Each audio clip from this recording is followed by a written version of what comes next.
बिस्मिल्लाहिर्रहमानिर्रहीम। Dear student, अस्सलाम वालेकुम। उम्मीद है आप बिल्कुल खैरियत से होंगे। और हमारा सिलसिला स्टूडेंट से चल रहा था एक्सरसाइज 4.2 का। क्वेश्चन नंबर 5, 6, 7, 8 मैंने आपको करवाए थे। और उसमें कुछ बेटा थोड़ा सा रिवाइज कर दूं मैं।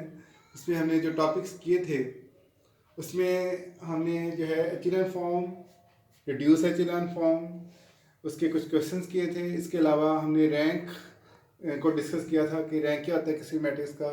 Number of non zero rows in echelon form is called rank of a matrix. Now we are going to start question number 1 of exercise 4.2।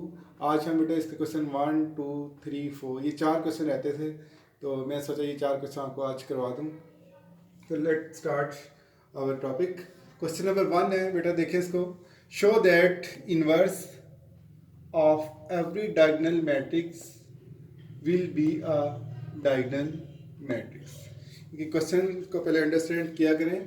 Question वो ये कह रहा है कि हमने ये प्रूव करना है, शो दैट कि inverse of a diagonal matrix, किसी भी डायगोनल मैट्रिक्स का जो इनवर्स है वो भी डायगोनल होता है। पहली बात कि हमें पता हो कि डायगोनल मैट्रिक्स क्या होते हैं।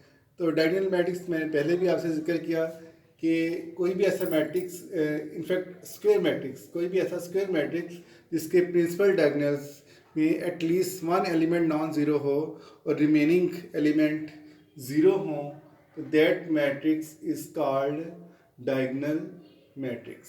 तो आपके सामने जनरली मैंने बेटा n बाई n ऑर्डर का एक डायगोनल मैट्रिक्स लिख दिया है खुद से। ये आपने खुद से लिख देना है, n बाई n ऑर्डर का। इनके आंसर बाद कोई भी जनरली इसके n रोज हैं और n ही इसके कॉलम हैं। और जनरली मैंने प्रिंसिपल जो इसके डायगोनल हैं उनका नाम दे दिया A11।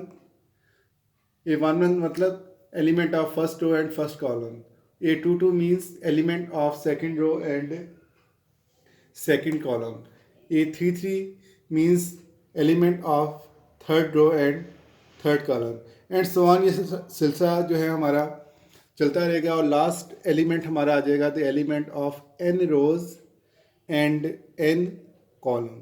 तो ये जनरली मैंने एक जो है मैट्रिक्स ले लिया है, डायगोनल मैट्रिक्स। इस मैट्रिक्स को मैंने प्रूव करना है कि इसका जब इन्वर्स हम निकालेंगे वो भी ये क्या होगा, डायगोनल मैट्रिक्स होगा। बहुत ही इजी क्वेश्चन है। देखें प्रीवियस लेक्चर में आपको याद होगा जब मैंने क्वेश्चन किया था तो उसमें इन्वर्स किस तरह से निकाला था। मैंने उस मैट्रिक्स को उसी मैट्रिक्स के आइडेंटिटी मैट्रिक्स से मल्टीप्लाई कर दिया था। इनके वो आपको याद होगा 3/3 ऑर्डर का मैट्रिक्स था, तो मैंने 3/3 ऑर्डर का ही आइडेंटिटी मैट्रिक्स लिया था। अब चूंकि ये n बाई n ऑर्डर का मैट्रिक्स है, लिहाजा आइडेंटिटी मैट्रिक्स भी मैं n बाई n ऑर्डर का ही इसके अंदर लूँगा। अब करना क्या है, ये जो आइडेंटिटी है और ये जो मैट्रिक्स है इसको आपने आइडेंटिटी मैट्रिक्स बनाना है। और उसको आइडेंटिटी मैट्रिक्स बनाने के लिए जो भी जो ऑपरेशन हमें करना पड़े वही ऑपरेशन हमने इस मैट्रिक्स के साथ करना है। एट द एंड क्या होगा कि ये मैट्रिक्स हमारा आइडेंटिटी बन जाएगा और ये मैट्रिक्स जो भी होगा या जो भी बनेगा that matrix will be called our inverse of matrix A. देखें मैंने किया क्या है, यहाँ पर मैंने फर्स्ट रो को A11 से डिवाइड कर दिया ताकि यहाँ पे क्या मिल जाए मुझे 1, क्योंकि आपको पता है आइडेंटिटी मैट्रिक्स से 1 होता है। इस तरह सेकंड रो को मैं A22 से डिवाइड किया, थर्ड को A33 से डिवाइड किया और लास्ट रो को मैंने ANN से डिवाइड कर दिया। आपके सामने हर एक को मैंने डिवाइड किया है। और ज़ीरो से हमें पता कोई भी चीज़ डिवाइड हो या मल्टीप्लाई हो तो फ़र्क नहीं पड़ता, लेकिन इधर क्या फ़र्क पड़ा कि ये प्रिंसिपल डायगोनल जितने भी एलिमेंट्स हैं वो तमाम के तमाम 1 आ गए। तो अगर ये 1 आ गए तो डेफिनेटली क्या बन गया, ये हमारा आइडेंटिटी मैट्रिक्स बन गया। और ये जो रिजल्टिंग मैट्रिक्स आया ये उस मैट्रिक्स का इन्वर्स आ गया, किस मैट्रिक्स का, ए का। और हम देख रहे हैं क्लियरली कि ये एक डायगोनल मैट्रिक्स है बिकॉज डायगोनल एलिमेंट इसके नॉन ज़ीरो हैं और जबकि remaining upper and lower triangular जो है एलिमेंट्स हैं वो तमाम के तमाम क्या हैं, ज़ीरो हैं। और यही हमने प्रूव करना था, ये रिक्वायर किया था उसने। तो ये बात आप लिख भी दें, which shows that inverse of a diagonal matrix is also a diagonal matrix. तो इसका जो सेकंड पार्ट बेटा है वो भी सेम ऐसे ही है, आपने खुद ट्राई करना है। उसमें डायगोनल की बजाय स्केलर मैट्रिक्स कहा है, और स्केलर मैट्रिक्स में क्या होता है कि प्रिंसिपल डायगोनल्स एलिमेंट सेम होते हैं और रिमेनिंग ज़ीरो होते हैं। बाकी मेथड सेम यही है, आपने उसको के ले लेना है उन एलिमेंट्स को और के से डिवाइड कर देना है, तो ये आपका इजीली प्रूव हो जाएगा जो उसने रिक्वायर किया हुआ है। अब बेटा आप सेकंड क्वेश्चन देख लें, और ये सेकंड क्वेश्चन है, पहले मैं पढ़ देता हूँ क्वेश्चन को और उसके बाद हम इसको बेटा डिस्कस भी कर लेते हैं। For a non singular matrix A show that A N inverse will be equal A inverse की पावर एन। इनके इन पावर्स को इंटरचेंज कर दिया जाए तो कहता कोई फ़र्क नहीं पड़ेगा, ये इक्वल होंगे। इस क्वेश्चन को बेटा हम करेंगे बाय मैथमेटिकल इंडक्शन, जो हमने फर्स्ट ईयर में चैप्टर नंबर 8 में भी किया था। We prove this question by using mathematical induction. तो उसमें अगर आपको थोड़ा सा ध्यान में हो, हमने पहले एन के 1 के लिए प्रूव किया था, फिर के लिए हमें सपोज करना है, और एट दी एंड के प्लस 1 के लिए हम इसको प्रूव कर देना है। बहुत ही आसान क्वेश्चन है, देखें ज़रा। सिंपली हमने करना क्या है, एन की जगह पे हमने 1 पुट करना है। इस क्वेश्चन में एन की जगह पे 1 पुट करना है। तो देखिए मैं सिंपली एन की जगह 1 पुट किया, तो 1 इंटू -1 आपको पता है -1 होता है, तो ए इन्वर्स के इक्वल आ गया, तो बस हमारा ये प्रूव हो गया। तो so 1 is true for n equal to 1।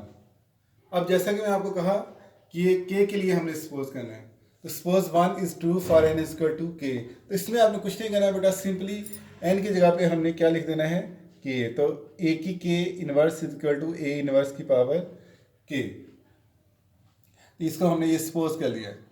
अब आखिर में now we prove that 1 is true for n equal to k plus 1। अब हमने क्या करना है कि जो हमारा के था इसकी जगह पे के प्लस 1 रखना है और इसको प्रूव करना है। तो प्रूव के लिए मैं लेफ्ट हैंड साइड लेता हूँ इसकी बेटा, ए की पावर के प्लस 1 का इन्वर्स। अब ये बताएं, हमें पता है कि क्या ए की पावर के प्लस 1 को लिखा जा सकता है ए की के इंटू A1, मतलब पावर्स ऐड और इनको सेपरेट कर दिया। तो इस पर इन्वर्स का लॉ अप्लाई करता हूँ। अगर आपको थोड़ा सा याद हो, प्रीवियस एक्सरसाइज में मैंने काफ़ी बार आपको बताया था कि ए बी का इन्वर्स इक्वल होगा B inverse into A inverse, यानी कि सेकंड वाला मैट्रिक्स पहले आएगा और फर्स्ट वाला बाद में। फर्स्ट ईयर में भी ये लॉ पढ़ा हुआ हमने, तो मैंने यही यहाँ पर किया है कि ए की 1 के इन्वर्स को पहले लिख दिया और ए की के इन्वर्स को बाद में लिख दिया। अब पावर्स को इंटरचेंज कर दिया, इन्वर्स अंदर आ गया और 1 ऊपर। सिमिलरली इन्वर्स अंदर आ गया और के हमारा ऊपर चला गया। ये भी ए इन्वर्स है, ये भी ए इन्वर्स है। तो बेटा जब एक्स एक्स से मल्टीप्लाई होता है तो क्या आता है, एक्स स्क्वायर यानी एक्स की पावर 2। इनकी बेसिस इक्वल हों तो पावर जो हैं ये एक्सपोनेंट जो है वो ऐड हो जाती हैं। तो इसमें भी बेस इक्वल है, एक्सपोनेंट 1 और के ऐड हो जाएगा तो 1 प्लस के बन जाएगा, और 1 प्लस के को आपको पता है हम लिख सकते हैं के प्लस 1। तो सिंपली ये हमारी क्या आ गई, राइट हैंड साइड। सो के की जगह पे हमने क्या प्रूव कर दिया, के प्लस 1। हम लिख सकते हैं 1 is true for n equal to k plus 1, hence 1 is true for all positive integers. इस तरह ये क्वेश्चन कंप्लीट हो गया हमारा। और नेक्स्ट क्वेश्चन की तरफ चलते हैं। That question is question number 3। As usual आप पहले स्टेटमेंट देख लें क्वेश्चन की, फिर हम क्वेश्चन को सॉल्व करते हैं। If A is invertible and A B is equal to 0 show that B is equal to 0। ये कहता है अगर ए इन्वर्टिबल हो, इन्वर्टिबल मैट्रिक्स बेटा होता है जिसका इन्वर्स एग्जिस्ट करता है, उसको हम बोलते हैं इन्वर्टिबल मैट्रिक्स। और 7 कंडीशन उसने दी हुई है कि ए बी इक्वल टू 0। तो फिर हमें प्रूव क्या करना है, ये show that B equal to 0, यानी बी को हमने 0 के इक्वल प्रूव करना है। बहुत इजी क्वेश्चन है। पहले हम कंडीशन को ही ले लेते हैं, ए बी इक्वल टू 0। मैंने क्या किया है, both side A inverse apply कर दिया है। यूँ कह लें कि ए इन्वर्स से मल्टीप्लाई कर दिया, बिकॉज हमें पता है क्वेश्चन के जो काम हम एक साइड पे करते हैं वही काम हम अदर साइड पे करते हैं। 0 से कोई चीज़ मल्टीप्लाई हो हमें पता है 0 होती है। अब इनको इंटरचेंज कर दिया, ए को ए इन्वर्स के साथ मैंने मतलब सेपरेट कर दिया और बी को सेपरेट कर दिया, बिकॉज हमें पता है मैट्रिक्स मल्टीप्लिकेशन में एसोसिएटिव लॉ होल्ड करता है। अब हमें पता है कि कोई भी मैट्रिक्स अपने इन्वर्स से मल्टीप्लाई हो तो हमें क्या मिलता है, आइडेंटिटी मैट्रिक्स। और आइडेंटिटी मैट्रिक्स एक ऐसा मैट्रिक्स है जिसको हम किसी भी मैट्रिक्स से हम मल्टीप्लाई कर दें तो उसे फ़र्क नहीं पड़ता, वो वही मैट्रिक्स रहता है। यानी कि आई बी के इक्वल होगा और ए इन्वर्स ए किसके इक्वल होगा, आई के। यही मैंने लॉजिक इस्तेमाल की है, ए इंटू ए इन्वर्स को आई लिखा और आई इंटू बी को बी लिखा। और ये देखें हमने प्रूव करना था B equal to 0 as required, ये हमारा प्रूव हो गया। अब देखें ज़रा क्वेश्चन नंबर 4, ये थोड़ा सा इंपॉर्टेंट है, ध्यान से देखिएगा, लेकिन है इजी। बस कंडीशन पे आपने ज़रा गौर करना है। कहते हैं let A B different n by N.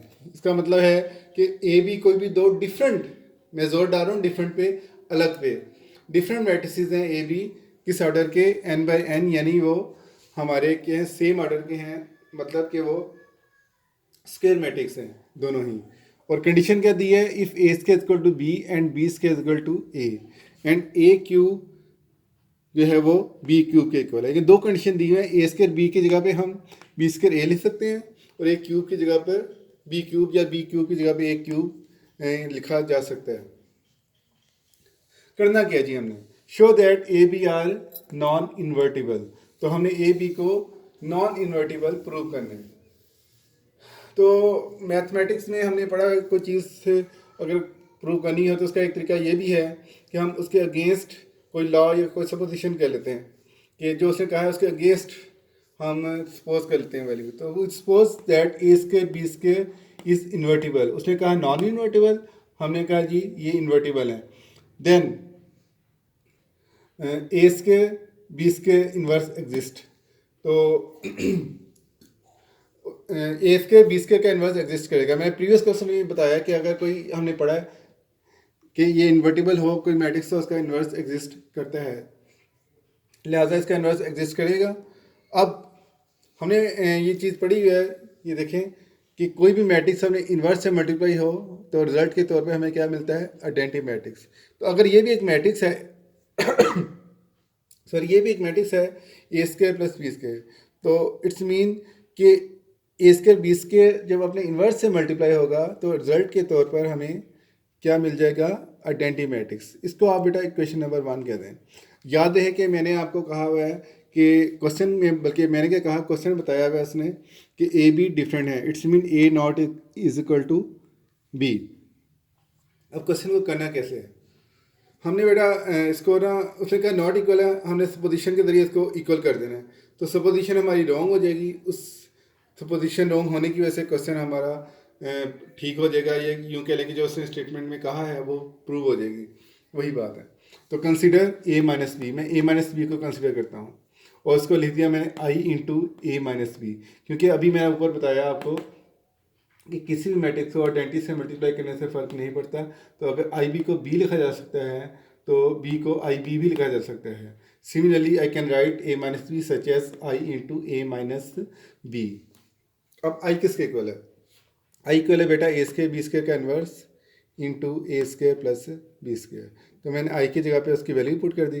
अब A inverse A plus B square जो इन्वर्स वाला पोर्शन है उसको तो साइड पे रखें, इन दोनों को बेटा आपने मल्टीप्लाई करना है। तो मल्टीप्लाई करने का मेथड हमें आता है, ए स्क्वायर इंटू ए क्या हो जाएगा, ए क्यूब, ये प्लस ए स्क्वायर, ए स्क्वायर, हाँ ठीक है, ए क्यूब हो गया, ये आपका ए स्क्वायर बी हो गया और बी स्क्वायर इंटू ए हो गया, और ये हमारा प्लस माइनस माइनस होता है और ये बी क्यूब हो गया।